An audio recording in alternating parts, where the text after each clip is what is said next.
नमस्कार, NDTV India का digital platform देख रहे हैं आप। मैं हूं आपके साथ अंजीत। आज बात एक ऐसी खबर की, बल्कि ये कहिए कि ऐसी कहानी की जो आपको सोचने पर मजबूर कर देगी कि समाज में आखिर हो क्या रहा है। रिश्तों को लेकर आजकल लोगों के जहन में पता नहीं क्या चल रहा है। बात महाराष्ट्र के वसई इलाके की, और वसई में एक इलाका है पश्चिम बभोला। वहां मौजूद एक अपार्टमेंट जिसका नाम है पेरियार अपार्टमेंट, जहां एक परिवार काफी दिनों से रह रहा था। सब कुछ ठीक था। उस परिवार में 61 साल की महिला थी जिनका नाम था अर्शिया खुसरो। साथ में उनका एक बेटा रहता था जिसका नाम इमरान, और महिला के साथ उनका पति भी रहता था जिसका नाम आमिर खुसरो। परिवार में बाहर से देखने पर लग रहा था कि सब कुछ बहुत अच्छा है, परिवार में सब कुछ बहुत अच्छा चल रहा है। लेकिन सब ठीक चलता उससे पहले शनिवार को अचानक से अर्शिया खान की मौत हो गई। अर्शिया खान की उम्र हमने आपको बताया कि 61 साल थी।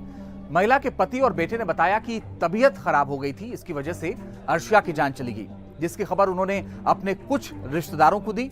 फिर बहुत कम लोगों की मौजूदगी में सुपुर्दे खाक कर दिया। लेकिन लोग आसपास के सोच रहे थे कि अर्शिया खान बिल्कुल स्वस्थ थी, उनकी जान कैसे चली गई। खैर, शनिवार को मौत, रविवार को सुपुर्दे खाक। लेकिन मामले ने तब एक नया मोड़ ले लिया जब घर पर काम करने वाली महिला सोमवार को घर पर काम करने के लिए पहुंची। क्योंकि होता यह है कि जो लोग आपके घर पर काम करने के लिए आते हैं या जो लोग आपके ड्राइवर होते हैं, आमतौर पर उनको बहुत सारी बातें आपके बारे में पता होती हैं और वो बहुत कुछ जानते हैं। तो जो महिला घर पर काम करती थी उसको ये बात पता थी कि महिला के अपने बेटे के साथ संबंध बहुत अच्छे नहीं है और वो अपनी माँ से लड़ता भी रहता है। ये बात उसने अपने पड़ोसियों को कई बार बताई भी थी कि अंदर बाहर से देखने में सब कुछ अच्छा लगता है, लेकिन अंदर वो कई बार लड़ता है। फिर पड़ोसियों का शक भी था कि भाई क्या हुआ अचानक से। लेकिन इसी दौरान जो घर में काम करने वाली नौकरानी थी, उसको घर में काम करते वक्त खून के कुछ धब्बे मिले। शक थोड़ा और गहरा गया। फिर बेसिन से पता चला कि ब्लड यहां धोया गया है, यानी घर में काफी कुछ हुआ है और खून बहा है। काम करने वाली महिला को यह भी पता था कि लड़ाई झगड़ा घर में होता रहता था। इसी बीच घर की नौकरानी ने यह बात अपने पड़ोसियों को बताई। तो जब पड़ोसियों को यह बात पता चली तो उन लोगों ने तय किया कि अगर इतना शक है और इतना सब कुछ घर में हुआ है तो क्यों ना पुलिस को इस बात की जानकारी दी जाए।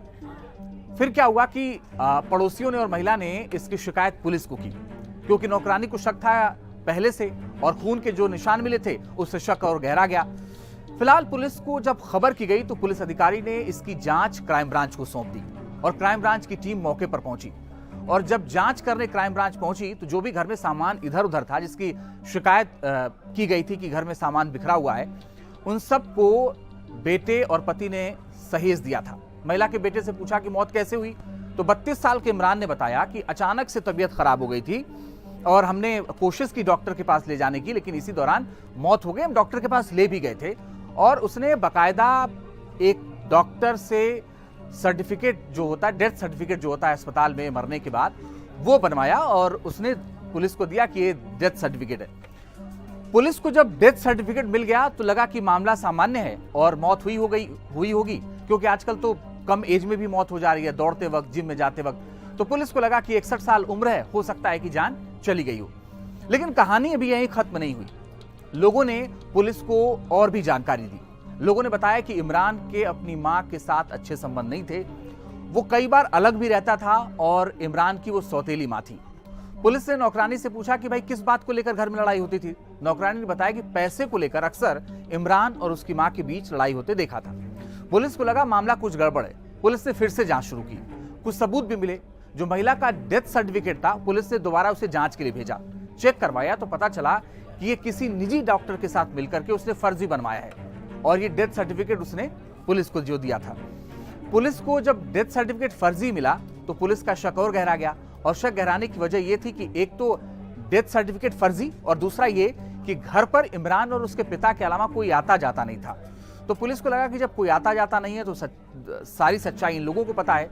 पुलिस ने फिर दोनों से कड़ाई से पूछताछ की तो पता चला, और इमरान ने पुलिस को बताया कि उसको ऑनलाइन गेमिंग की लत थी, आदत थी, और वो काफी पैसे हार चुका था। इसलिए अपनी मां से उसने 1,80,000 रुपए की डिमांड की।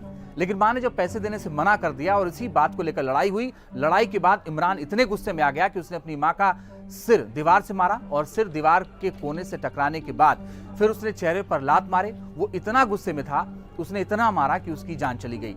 हत्या के बाद उसने घर से अपनी मां की सोने की 2 चूड़ियां और एक चेन भी चुरा ली। फिर उसे बेचा और पता नहीं क्या क्या। फिर जब पिता घर लौटा तो उसको पूरी कहानी पता चली। पिता को लगा तो पूरा कांड हो गया, ये तो बेटा चला जाएगा। फिर पिता ने क्या किया कि बेटे को एक कहानी समझाई और पिता और बेटे ने एक झूठी कहानी गढ़ी कि अचानक से तबीयत खराब हुई और जान चली गई, पोस्टमार्टम नहीं कराया और शव को दफना दिया। लेकिन मुंबई पुलिस की क्राइम ब्रांच ने हत्या के राज से 24 घंटे में पर्दा उठा दिया और दोनों आरोपियों को, इमरान और उसके पिता को, गिरफ्तार कर लिया है।